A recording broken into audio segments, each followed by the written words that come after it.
There's no feeling more intense than starting over.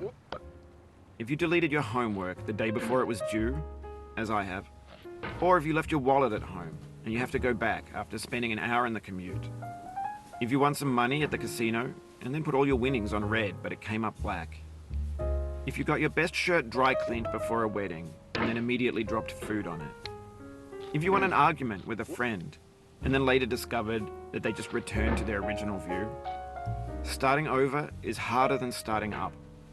If you're not ready for that, like if you've already had a bad day, then what you're about to go through might be too much.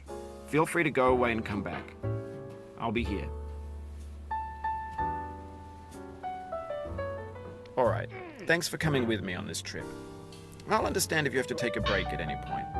Just find a safe place to stop and quit the game. And don't worry, I'll save your progress, always, even your mistakes. This game is a homage to a free game that came out in 2002, titled Sexy Hiking. The author of that game was Jazuo, a mysterious Czech designer who was known at the time as the father of B games. And B games are rough assemblages of found objects. Designers slap them together very quickly and freely, and they're often too rough and unfriendly to gain much of a following. They're built more for the joy of building them than as polished products. In a certain way, Sexy Hiking is the perfect embodiment of a B game. It's built almost entirely out of found and recycled parts, and it's one of the most unusual and unfriendly games of its time. In it, your task is simply to drag yourself up a mountain with a hammer. And that act of climbing, in the digital world or in real life, has certain essential properties that give the game its flavor. No amount of forward progress is guaranteed.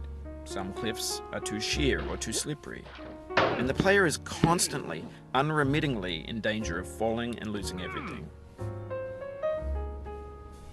Anyway, when you start Sexy Hiking, you're standing next to this dead tree that blocks the way to the entire rest of the game. It might take you an hour to get over that tree, and a lot of people never got past it. You prod and you poke at it, exploring the limits of your reach and your strength, trying to find a way up and over. And there's a sense of truth in that lack of compromise. Most obstacles in video game worlds are fake. You can be completely confident in your ability to get through them once you have the correct method or the correct equipment or just by spending enough time.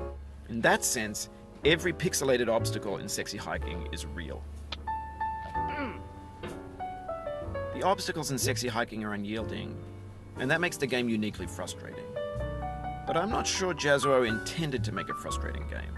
The frustration is just essential to the act of climbing, and it's authentic to the process of building a game about climbing.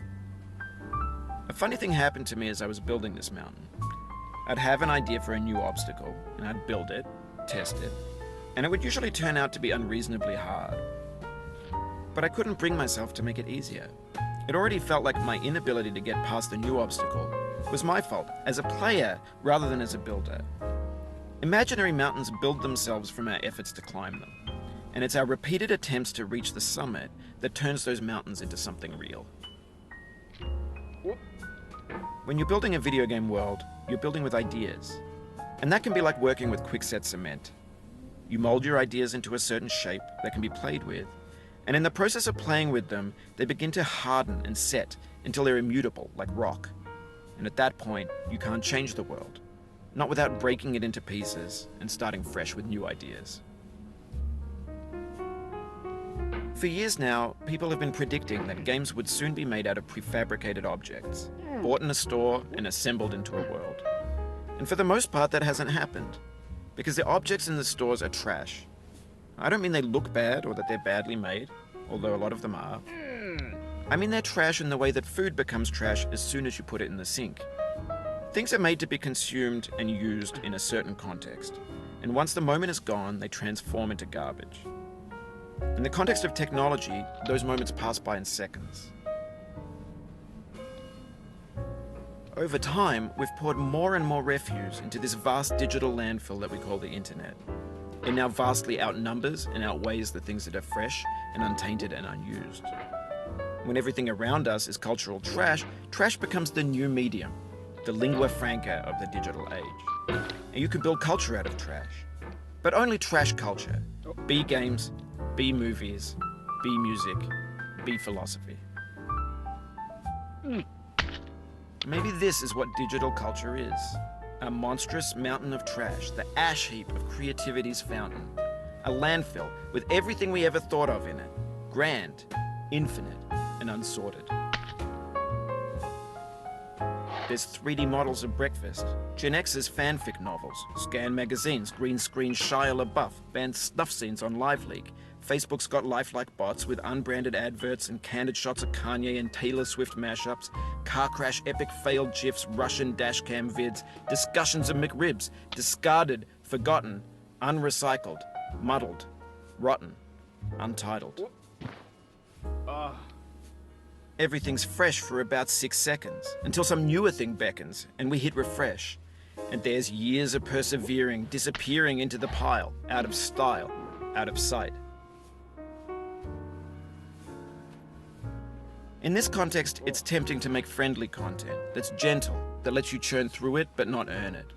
Why make something demanding if it just gets piled up in the landfill, filed in with the bland things? When games were new, they wanted a lot from you. Daunting you, taunting you, resetting and delaying you. Players played stoically. Now everyone's turned off by that.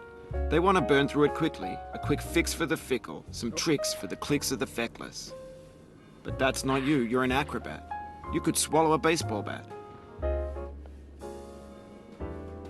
Now I know, most likely you're watching this on YouTube or Twitch, while some dude with 10 million views does it for you.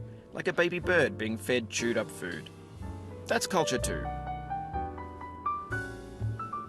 No. But on the off chance that you're playing this, what I'm saying is, trash is disposable, but maybe it doesn't have to be approachable. What's the feeling like? Are you stressed? I guess you don't hate it if you got this far. Feeling frustrated? It's underrated. An orange is sweet, juicy fruit locked inside a bitter peel. That's not how I feel about a challenge. I only want the bitterness. It's coffee. It's grapefruit. It's licorice. It feels like we're closer now. Composer and climber, designer and user. You could have refused, but you didn't. There was something in you that was hidden, that chose to continue. It means a lot to me that you've come this far, endured this much. Every wisecrack, every insensitivity, every setback you've forgiven me is a kingly gift that you've given me. We have the same taste, you and I. It's not ambition, it's ambition's opposite. An obdurate mission to taste defeat. You'll feel bad if you win, so I put this snake in for you. Have you thought about who you are in this? Are you the man in the pot, Diogenes? Are you his hand?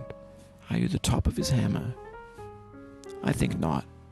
Where your hand moves, the hammer may not follow, nor the man, nor the man's hand. In this you're his will, his intent, the embodied resolve in his uphill ascent.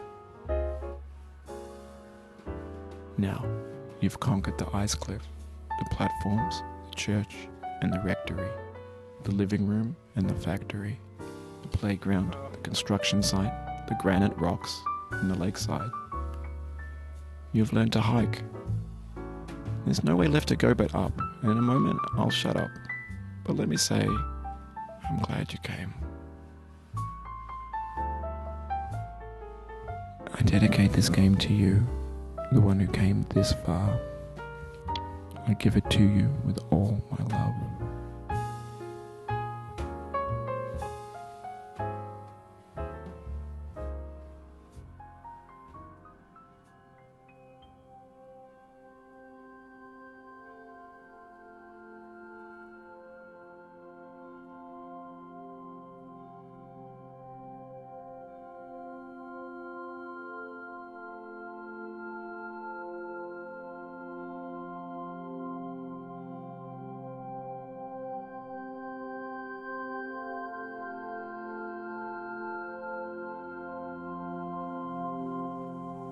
I'm going down the road feeling bad. Lord, I'm going down the road feeling bad.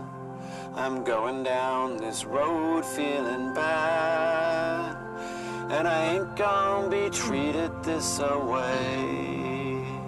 I'm going where the chill wind never blows. Lord, I'm going where that chill wind never blows. I'm going where that chill wind never blows, and I ain't gonna be treated this away.